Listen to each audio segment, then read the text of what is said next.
Its sound could be recognized from a mile away, just enough to know someone out there, ahead, was already doomed. The MG42, the machine gun nicknamed Hitler's Saw. It didn't just fire bullets, it cut. Through the air, the ground, the men, at a speed so high that ears couldn't separate individual shots. For enemies, it was a sound of pure terror. For its own soldiers, the same. Because those who stood behind this weapon knew the saw forgives no mistakes. It could overheat, jam, or slip from your hands. There were cases when a gunner didn't pull back in time, and the metal turned an ally into a casualty. Why was this weapon called perfect, yet hated even by those who used it? Why did its designers make the MG42 so advanced that it became dangerous to the Germans themselves? And how did this machine, born in an era of destruction, survive to this day, remaining a symbol of fear and power? To understand where this metallic monster came from, we must go back to Germany in the early 1930s. The country was slowly rising from the ruins of the First World War. The Treaty of Versailles forbade the production of heavy weapons, but military engineers found workarounds. In secret workshops, under the guise of civilian programs, they developed new weapons, light, precise, versatile. Thus, the MG34 was born, the Wehrmacht's first standardized machine gun. The MG34 was a technical marvel for its time. It could fire from a bipod or a tripod, deliver long bursts, and remain incredibly accurate. For an army used to heavy Maxim guns with water-cooled barrels, it was a revelation. For the first time, Germany had a truly versatile weapon, one that served infantry, armored vehicles, and even anti-aircraft roles. But perfection came at a price. Producing the MG34 was a nightmare for German industry. Every part required precise machining and careful assembly. Each gun took dozens of hours to build. Even the smallest defect could cause failure.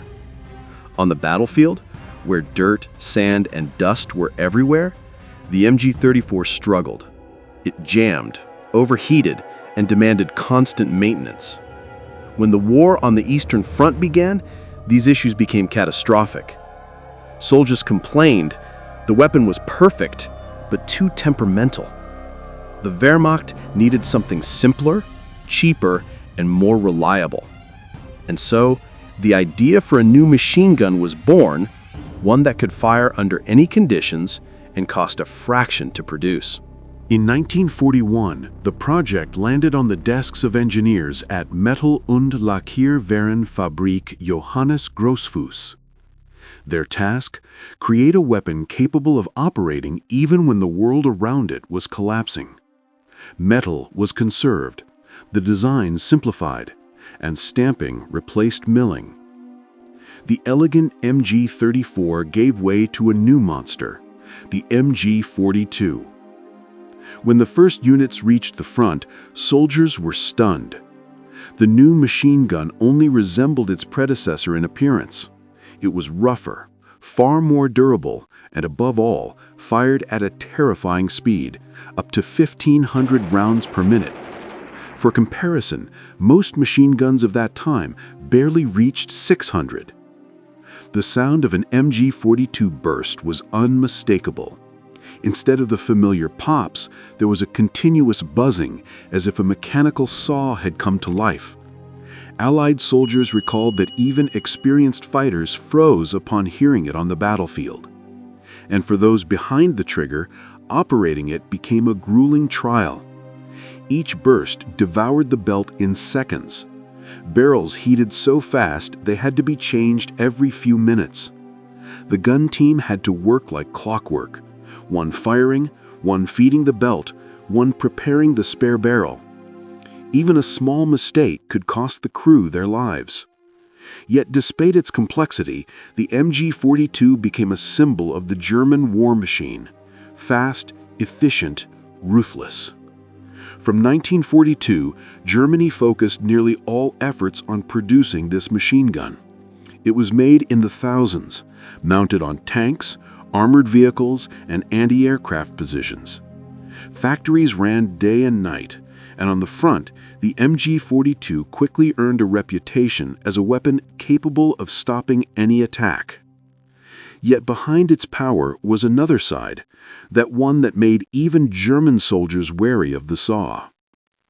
It started with its incredible rate of fire, which came at a cost. Ammunition vanished in seconds, barrels wore out quickly, and the noise was so intense that soldiers lost their hearing after just a few minutes. Sometimes it felt as if they were fighting not the enemy, but the weapon itself. On the battlefield, the MG42 quickly became a legend. Its presence on a position could instantly change the situation. Soldiers knew, if the saw started firing, the attack was doomed. A single short burst could pin down an entire platoon. The fire was so dense that even experienced commanders lost their bearings. Yet behind this mechanical power lay its own drama. The MG42 was the symbol of the new industrialized war, a war of assembly lines, parts, and standardization. Its creation was the result of Germany's desperate desire to survive under resource constraints. Every steel plate, every pin was designed for speed. Where gunsmiths once painstakingly machined parts by hand, now huge presses stamped them out of sheet metal in seconds. This simplicity made the MG42 both great and cruel. It wasn't born from engineering inspiration. It was born from necessity. Its purpose? Fire as long as there were bullets and hands to feed them. There was no room for the romance of gunsmithing, only calculation, mechanics, and cold efficiency. When bullets thundered from the barrel, it felt as if the machine itself lost control. The gun vibrated like a living creature. The metal shook, the recoil tore at the hands, the air quivered with heat. This was not a weapon to handle casually. The MG42 demanded obedience, complete focus, precision, and endurance. Many German gunners recalled that after their first battles, their hands throbbed, shoulders ached as if hit by hammers. Sometimes the belt jammed, and they had to disassemble the mechanism under fire. Barrels heated red hot, and if not changed in time, the gun could melt. In a single battle, a team could replace up to 10 barrels. Soldiers joked that the MG42 was faster than they were. It waited for no one, forcing them to adapt to its rhythm. This rhythm was deadly precise. 1 second, 25 rounds. Fall behind, and the metal struck back. Belts tore, cartridges jammed, casings burned hands.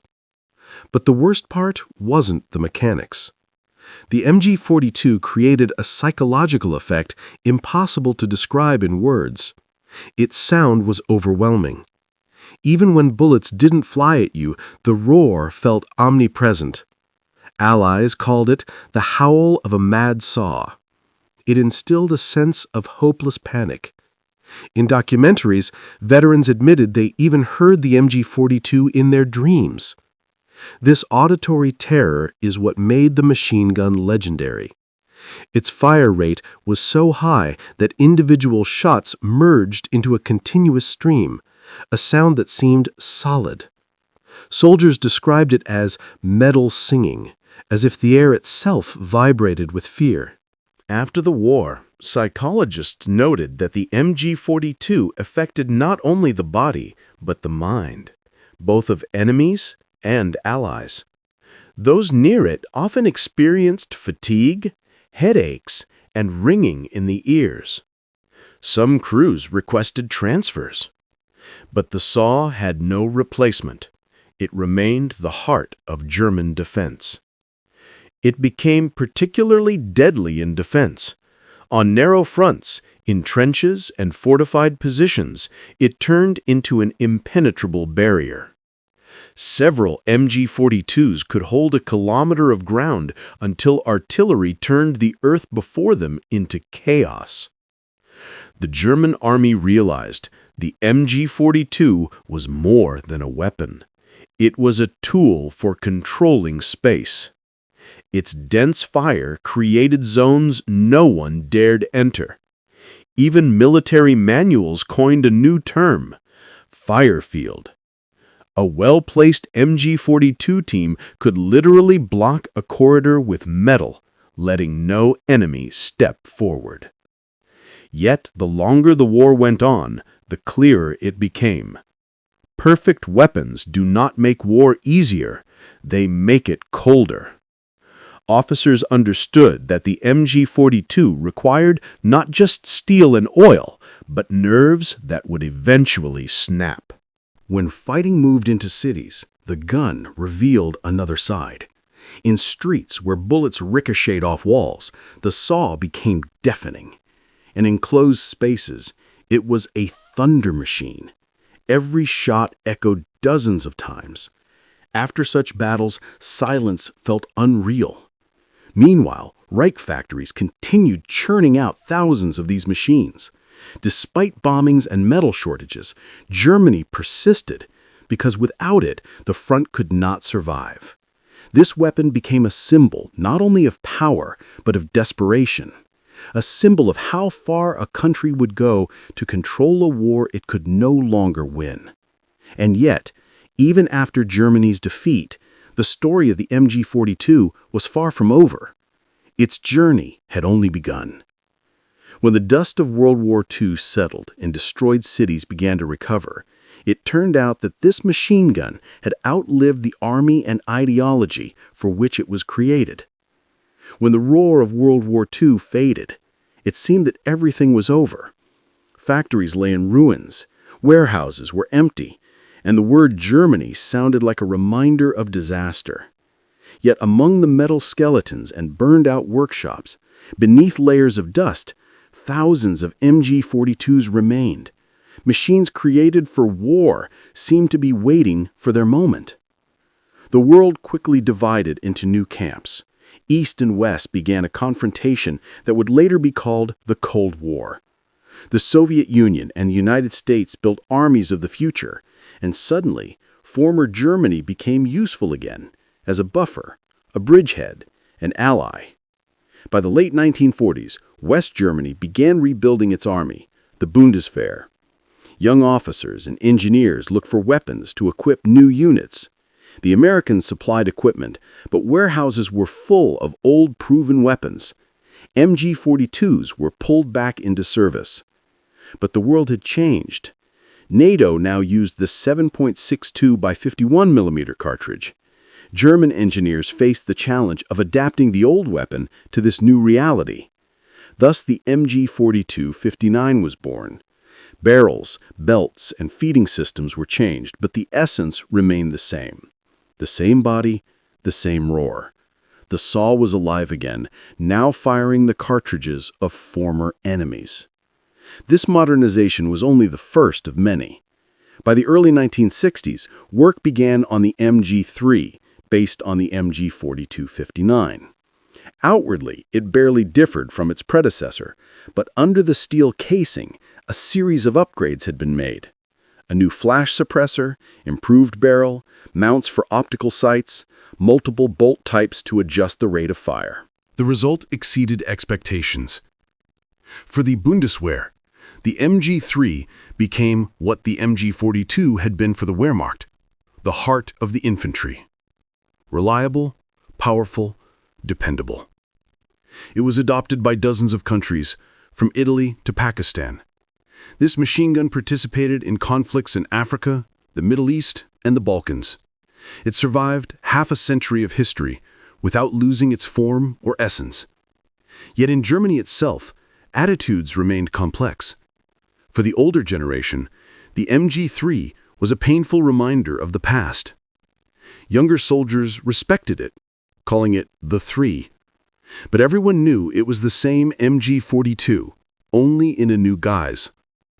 On training grounds, its roar echoed across the plains once more. Those who fired it for the first time always froze. Even decades later, the sound remained the same. Dry, sharp, as if the air itself was being sliced by steel. Instructors joked, "If you hear the MG3 and don't fall, you're already behind the gun." The paradox was that the new generation treated the three almost with the same fear as their grandfathers.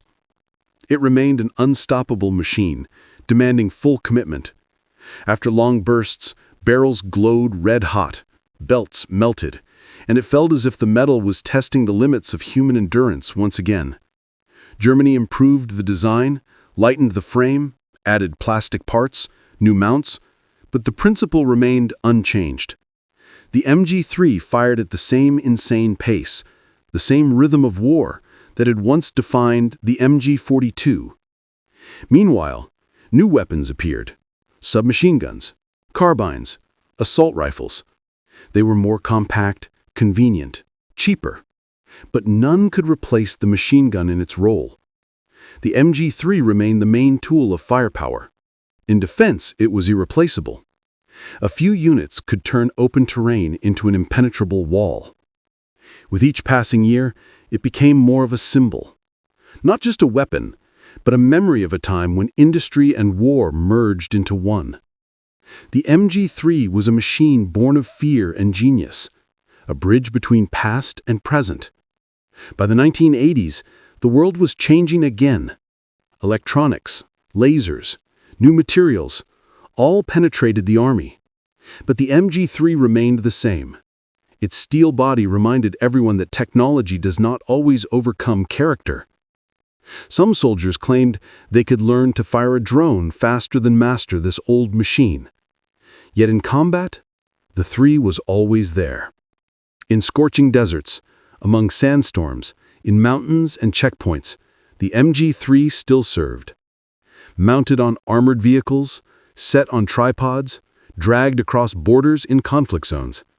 And every time it came alive, time seemed to roll back.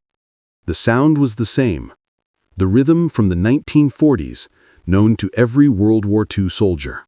Not in museums, but in real battles. In news footage from around the world, you can spot the familiar silhouette: a long perforated barrel, the distinctive handle, the same angular steel. This is not a museum piece. It is a weapon that still fires. Some are old World War II trophies. Others are modern MG33s, produced in the 21st century. They appear in the hands of soldiers, rebels, mounted on pickups, in mountains and deserts. The world has changed, but the sound of this machine gun remains the same. Military analysts call it a machine that survived eras. It is a rare example of a weapon whose design proved so balanced that it endured the transition from an analog world to a digital one. And it's not just clever engineering. The MG42 embodied the industrial philosophy of wartime Germany: brutally functional, precise, efficient. All excess discarded. Only steel and speed remained. But this perfection is what made it hated, not just by enemies, but by its own. Crews admitted, this was not a tool, it was a beast. It forgave no mistakes, spared no weakness. A belt fed incorrectly, a barrel overheated, instant jam. A long burst, risk of burns, barrel explosions, bolt failures. Even experienced gunners wore gloves and changed spare barrels like clockwork, every 200 rounds. No one felt safe, even standing behind it. In infantry units, it was kept away from inexperienced recruits, not because it was complicated, because of fear. Fear was part of this machine. The MG42 literally dictated the rhythm of battle. You did not control it, it controlled you. Fall behind? Fail to keep pace? The system broke down. That's why soldiers hated it. It demanded more than an ordinary human could give. And yet those who mastered it spoke of exhilaration. When the MG42 fired, The ground shook. The feeling of power, control, and force, rare sensations that a weapon could give its wielder. That's why it was called many things: a monster, a masterpiece. After the war, the MG42 inspired a generation of machine guns. Americans borrowed parts for the M60. Belgians created the FN Mag, French the AA-52, British the L7A2. Each carried traces of its engineering logic. The MG42 became an archetype, the AK-47 of the West. But no weapon, however perfect, lasts forever. By the early 21st century, the Bundeswehr began replacing the MG3 with a new generation, the HK-121 or MG5. Quieter, more precise, lighter. Yet veterans say the MG5 is just a polite version of the beast. Because the real sound of war is not turbines, not artillery. It's the roar of the MG42, still echoing in mountains, archives, and the memories of survivors. Historians argue, was it a perfect weapon? Engineers say yes. Soldiers say no. Perfection in battle often turns against those who wield it. The MG42 became a symbol of an era when technology outpaced humans, when weapons stopped being an extension of the hand and began dictating the rules. It was more than a machine gun. It was the boundary between industrial power and human limits. And therein lies the ultimate irony. The machine created to dominate became a reminder of how dangerous the pursuit of perfection can be. When the last MG3s leave service, they will go to museums, under glass, in silence.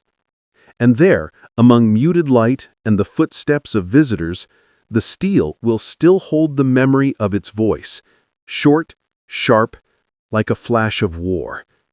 Because legends do not disappear. They simply stop firing.